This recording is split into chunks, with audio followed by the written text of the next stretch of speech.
Hi, I'm Koswa, 12 years old, Primary 6 from YUMIN Primary School. We'll still continue with our techniques of limit calculation. But right now, we are at another type of question. And for every type of these questions, we have to exemplify.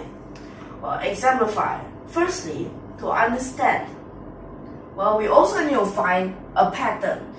So basically, after all of these questions, these examples, we have to summarize what is so special about these questions and what kinds of methods we can use for these questions.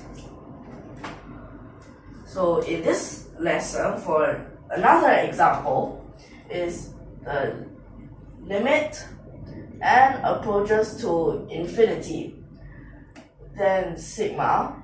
So for example, you can use the letters that represent whole numbers, like for example, k. K starts from 1 all the way until n. Then here you have 1 over, now last time is 1 over, now we change it, n over n squared plus k squared. Now when you look at this, limit and sigma, later on we'll revise what we have learned before that is related to these two, both at once. What can we relate it to?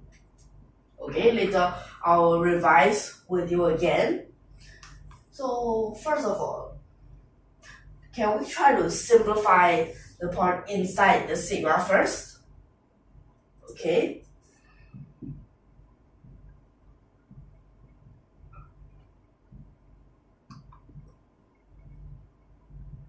So this front, the limit and sigma stays the same first.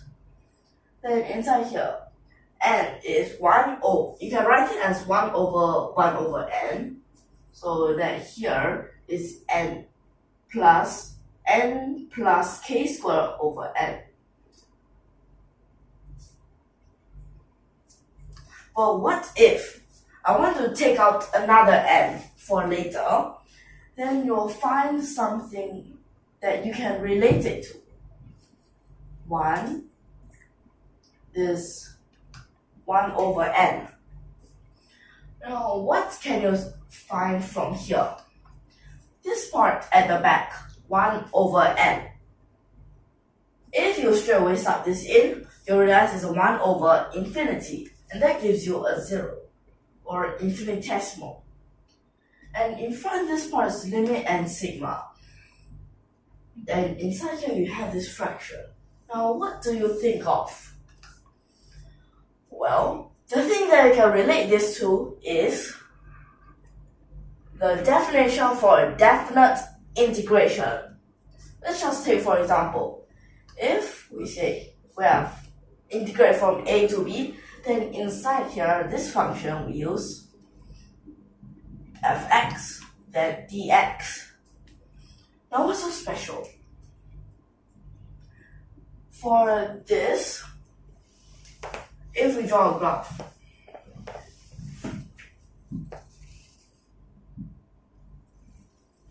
this xy plane, and then fx, let's just say for example, it is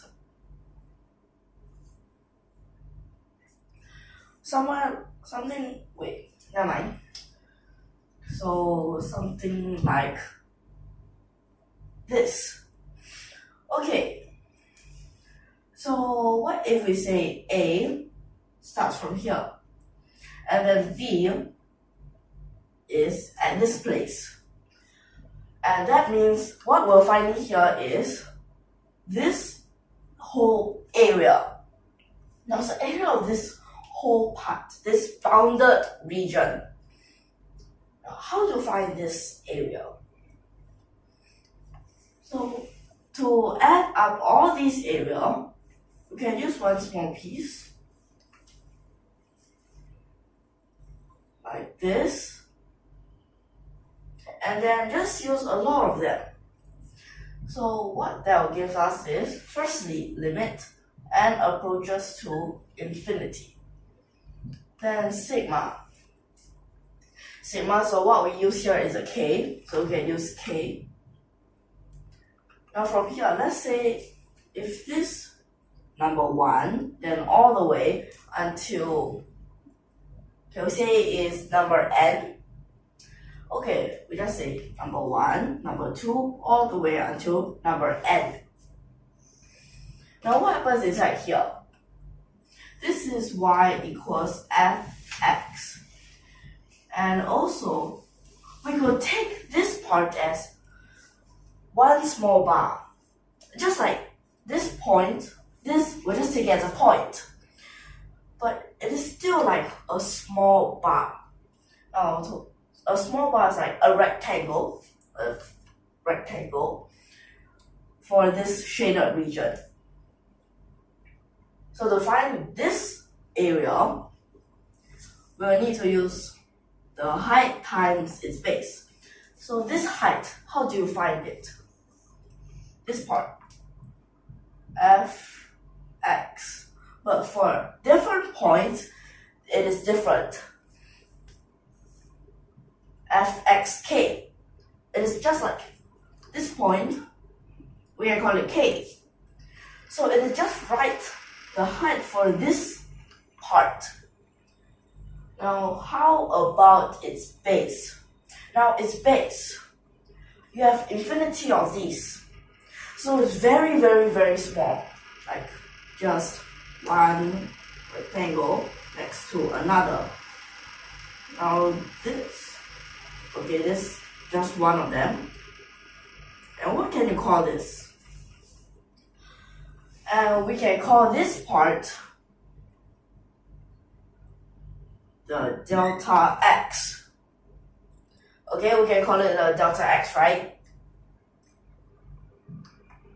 But do we need to add a k below there as it's, well, below down here? So delta x k. Now that is its base. Now let's see whether this makes sense.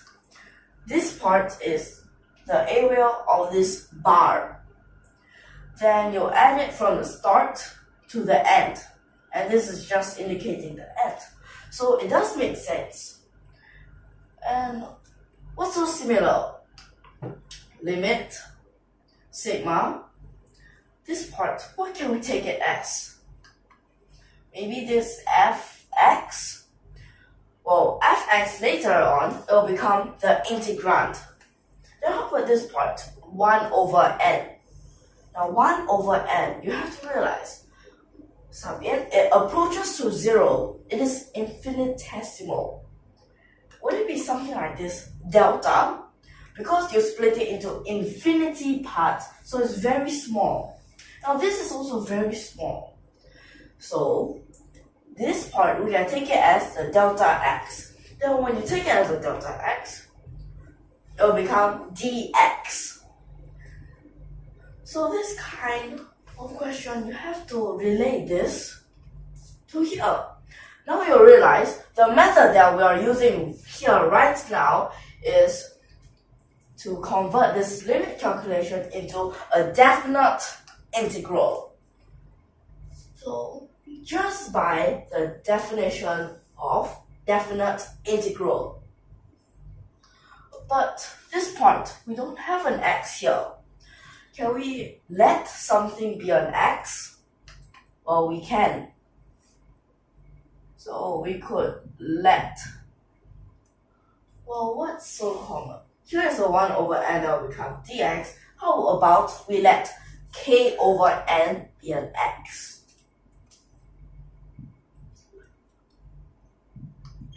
And then this part, k, is actually a variable. It just keeps changing. Except that it's just like not continuous. It's 1, 2, 3, all the way until n. And then for n is just infinity. So what would delta x become? So it's actually just this part. Now we just have to find the difference. like we use k over here. Okay, for example, plus 1. Then the minus xk. And then this will become, so you just put it up here. And the difference is just a 1 over n.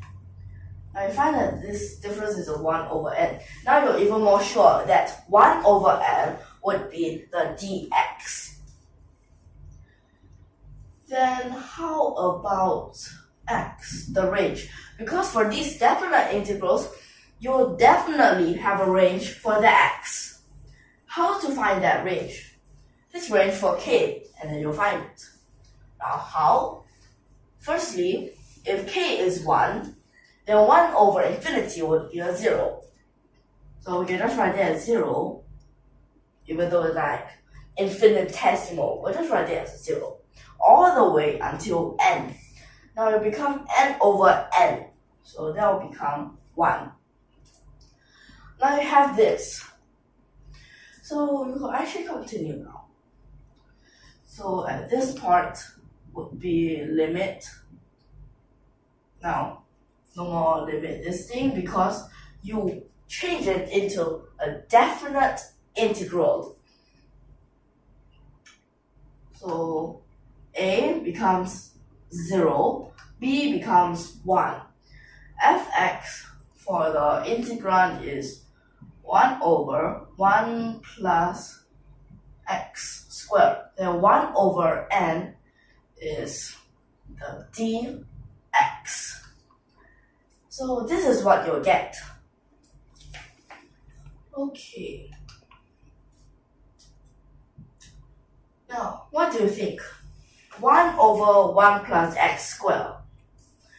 Is this a basic formula or something? Well, this is actually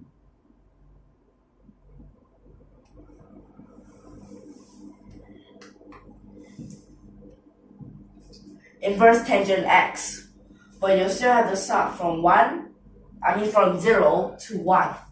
So when you sub in 1, inverse tangent 1, well, that is pi over 4. That inverse tangent 0, that's a 0. So the answer should actually be a pi over 4. Now for these types of questions, be careful. Don't just get tricked by this. Don't just think, why would this part be like that? It is like very difficult.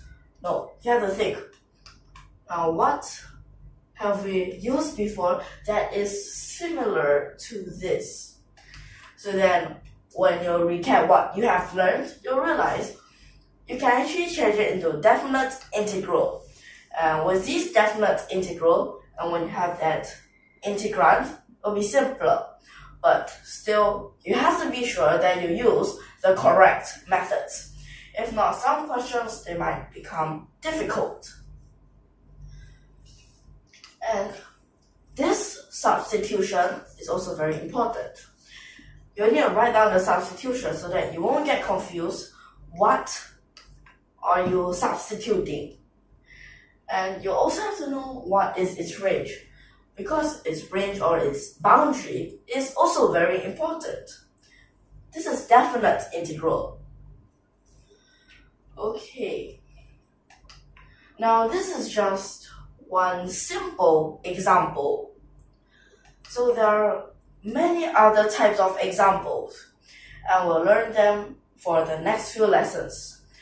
And with all these examples, we'll conclude what is so special about these types of questions and how can we deal with these questions. Okay, so for this lesson, are you clear so far? So if you are very clear, and if you like our videos, don't forget to subscribe to our channel. So I think for this lesson, we can end here. So see you in the next video. And thank you for your watching.